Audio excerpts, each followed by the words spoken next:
ये देखने में आया है कि जो पेशेंट कोविड के हैं और जो डायबिटिक है या इम्यूनो कॉम्प्रोमाइज्ड है, और इसमें पेशेंटों को, काफ़ी लोगों को इंडिस्क्रिमिनेट यूज़ ऑफ स्टीरॉयड हुआ है, तो उसमें ये म्यूकर माइकोसिस देखने में आया है। कई बार तो जैसे कोविड के पेशेंट को ट्रीट किया गया और इवन डिस्चार्ज होने के बाद में भी ऐसे केसेस देखने में आए हैं।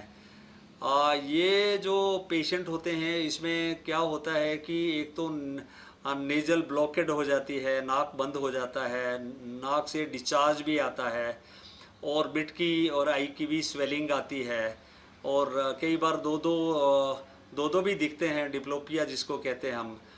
और इसमें लॉस ऑफ विज़न भी देखने में सामने आता है। ऐसे केसेस में जब इन्वेस्टिगेशन करते हैं तो जो नेजल साइनसिस होते हैं वो फंगस से भरे होते हैं, और आई में भी प्रोप्टोसिस या काफ़ी स्वेलिंग आई में देखने में आती है। इसके लिए सिंपल टेस्ट है कि नोज से सैंपल को टेस्टिंग के लिए भेजा जाता है, जिसमें कि म्यूकर माइकोसिस को कंफर्म किया जाता है। ऐसे पेशेंट्स के लिए क्या हमें करना चाहिए? एक तो ये है कि जो डायबिटिक पेशेंट्स है उनका कंट्रोल का होना ज़रूरी है, डायबिटिक कंट्रोल ज़रूरी है। दूसरा, अगर वो हाई डोजेज ऑफ स्टीरॉयड पे है तो उनका जो स्टीरॉयड है उसको हमें रिड्यूस करना पड़ता है। तीसरा ये है कि जो सर्जिकल ट्रीटमेंट है, जो साइनसिस, आमतौर पे जो भी साइनसिस है, जैसे कि इथमोइडल या मैक्सिलरी साइनस भरे होते हैं, तो उसको हमें डिब्राइड करना ज़रूरी होता है। कई बार तो सिचुएशन इतनी भयंकर होती है कि जैसे ऑर्बिट और आई को भी निकालना पड़ जाता है। और चौथा ये है कि जैसे जो एंटी फंगल है, पर्टिकुलरली जो लाइपोसोमल एम्फोटेरेसिन बी है, उसको हमें इसके ट्रीटमेंट के लिए हमें देना पड़ता है, और उसको 3 से 4 हफ्ते दिया जाता है। जब एक बार ट्रीटमेंट ऐसे मरीजों को ना दें तो प्रोग्नोसिस काफ़ी पुअर होता है। अगर मैं तो यही समझता हूँ कि इसके लिए सबसे बड़ी बात है कि हमें प्रिवेंशन करना है। कोई भी पेशेंट जो जो कोविड पॉजिटिव है, उसमें अगर साथ साथ में डायबिटिक है, तो उसमें हमें स्टीरॉयड को तभी देना है जब जब बहुत ही अत्यंत आवश्यक हो। अगर सिचुएशन अच्छी हो तो देने की, स्टीरॉयड को देने की ज़रूरत भी नहीं है।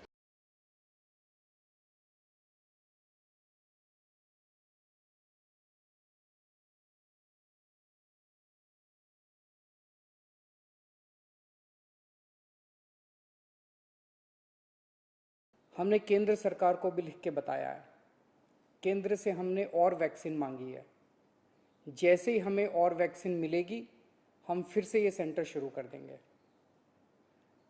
दिल्ली को हर महीने 80 लाख वैक्सीन की ज़रूरत है, 80 लाख डोजेस की।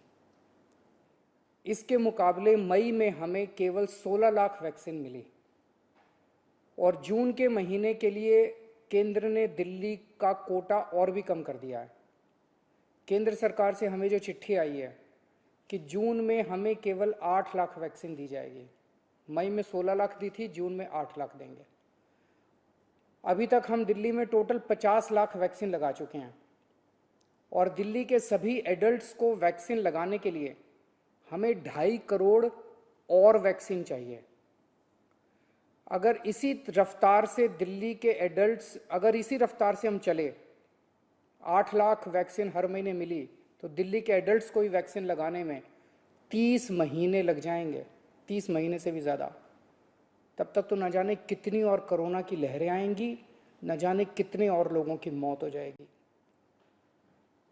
तीसरी लहर से दिल्ली और देश को बचाने का एक ही तरीका है, कम से कम समय में अधिक से अधिक लोगों को वैक्सीन की सुरक्षा दी जाए। बेड, आईसीयू, ऑक्सीजन, दवाई, इन सब की तैयारी तो हम लोग कर रहे हैं, लेकिन कोरोना के घातक असर से बचाने में वैक्सीन ही सबसे ज़्यादा असरदार हथियार है।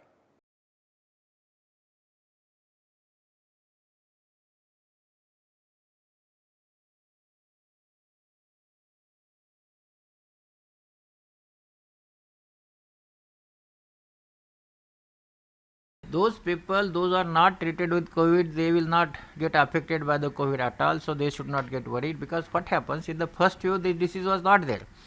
In the second wave this disease is there. It is because of the also the virus, that is a mutant virus, which is causing the beta cell death in the pancreas, and because of that the sugar levels are increasing by virus itself, and also he is a diabetic, and the steroid is also increasing. So all three factors together, so immunity is reducing, and that is causing the mucormycosis. So I think the common people did not worry, they are not going to get the disease. Today also, if you consider, out of there are about 7 lakhs people, only 800 people is having the disease. Only a handful of people are having the disease. But yes, this is not a good disease. Once it goes in the brain, then the I think the death rate is more very high. So for that I said we should take precaution. Early diagnosis and early treatment is the key to treat the mucormycosis.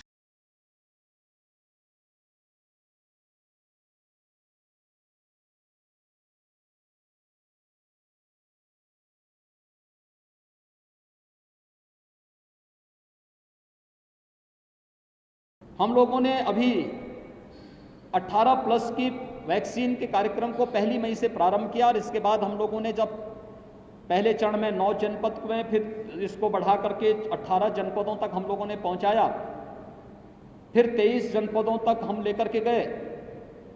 हम लोगों ने इसके साथ ही यह भी जोड़ा कि high court की दोनों बेंच में, हाईकोर्ट की लखनऊ बेंच और इलाहाबाद हाईकोर्ट, वहां पर न्यायिक अधिकारियों को और उनके वहां जुड़े हुए जो कर्मचारी हैं उनके और उनके परिवार के लोगों को वैक्सीन की कार्रवाई, और मीडिया के लिए भी हम लोगों ने 2 जगह, एक नोएडा में और दूसरा लखनऊ में सूचना भवन में, उनको वैक्सीन देने की कार्रवाई वहां पर दोनों जगह सफलतापूर्वक संचालित हो रही है।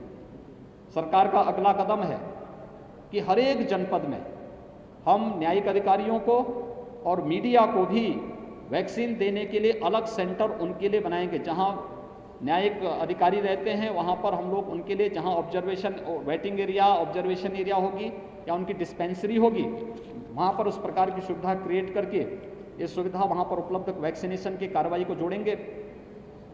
जहां पे प्रेस क्लब होगा या प्रेस क्लब नहीं होगा तो किसी अन्य सार्वजनिक स्थान पर जहां वेटिंग और ऑब्जर्वेशन एरिया देंगे, वहां पर इस वैक्सीनेशन के कार्यक्रम को भी हम युद्ध स्तर पर आगे बढ़ाएंगे।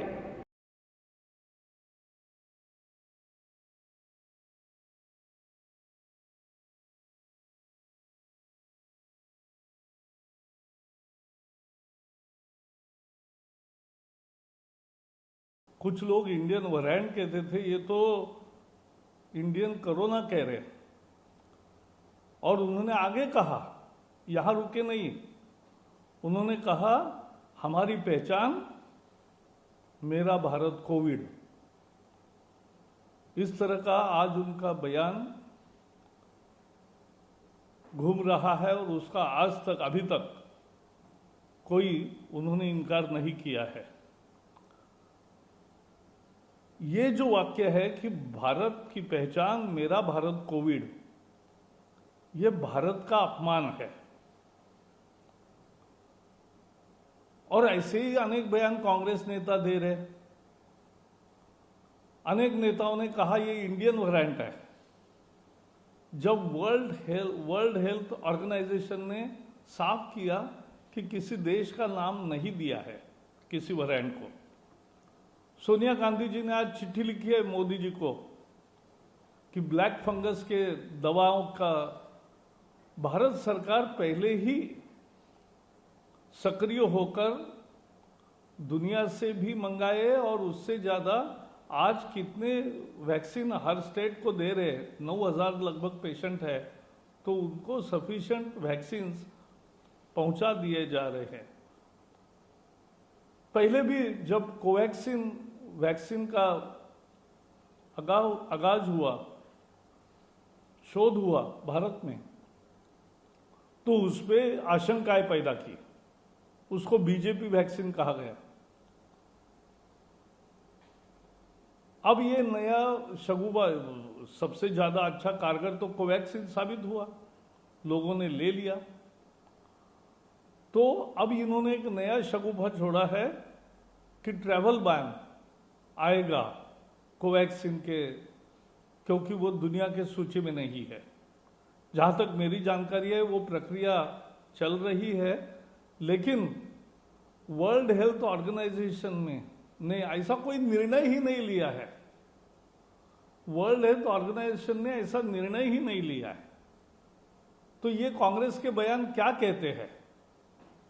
ये कहते हैं कि देश का तो अपमान है ही, लेकिन देश की कोरोना के खिलाफ जो लड़ाई है वो कमजोर कर रहे हैं, लोगों में डर पैदा कर रहे हैं, भ्रम पैदा कर रहे हैं।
Subscribe now and press the bell icon.